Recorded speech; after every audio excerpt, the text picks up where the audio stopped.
Finally ఈ జంట కోసం కోరుకుంటున్న గుడ్ న్యూస్ని అభిమానుల ముందు షేర్ చేసుకుంటూ మన ముందుకే వచ్చేసిన అమర్దీప్ తేజస్విని జంట. ఇక తేజస్విని ఒక మల్టీ గర్ల్ అని చెప్పొచ్చు. తన అందం, అభినయం, ప్రతిభతో ఎంతో మందిని ఆకట్టుకుంటూ ఉంటుంది. అయితే తను అమర్దీప్ని చూసాక ఇక తనని పెళ్లాడలేక ఉండలేకపోయిందని చెప్పొచ్చు. వీరిద్దరూ ఒక ఫేవరెట్ పేర్ అని చెప్పుకోవచ్చు బుల్లితెర ఇండస్ట్రీలో అందరికీ. అటువంటి తేజస్విని అమర్ బిగ్ బాస్ లోపలికి వెళ్ళాక ఎంతో సపోర్టివ్గా ఉంది. అమర్ ఎంతో నెగిటివిటీని ఎదుర్కొన్నప్పటికీ బయటని తేజస్విని ఇచ్చిన సపోర్టింగ్కి నాగమామయ్య ఫిదా అవుతూ వచ్చేశారు.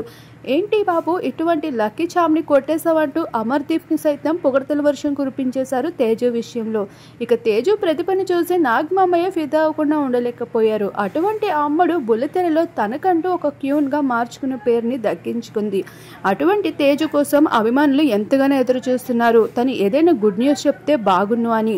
అయితే అభిమానులు కోరుకుంటున్న గుడ్ న్యూస్ ఇప్పట్లో అందించలేకపోయినా మరో గుడ్ న్యూస్తో అయితే మనందరి ముందుకే వచ్చేసింది. ఇప్పటికే అమర్దీప్ బిగ్ స్క్రీన్లో కనిపిస్తూ అందరినీ అలరిస్తూ ఉన్నారు. ఇక తేజు కూడా అవకాశాన్ని దక్కించేసుకుంది. ఇప్పుడు వీరిద్దరూ కలిసి సరికొత్తగా స్క్రీన్స్ పైన కనిపిస్తూ నెటిజన్స్ని ఎంటర్టైన్ చేయబోతున్నారు. ఇప్పటి వరకు సీరియల్స్కి పరిమితమైన తేజుకి మూవీ అవకాశాలు కూడా రావడంతో ఆ విషయాన్ని అభిమానులతో ఎంతో హ్యాపీగా షేర్ చేసుకున్నారు.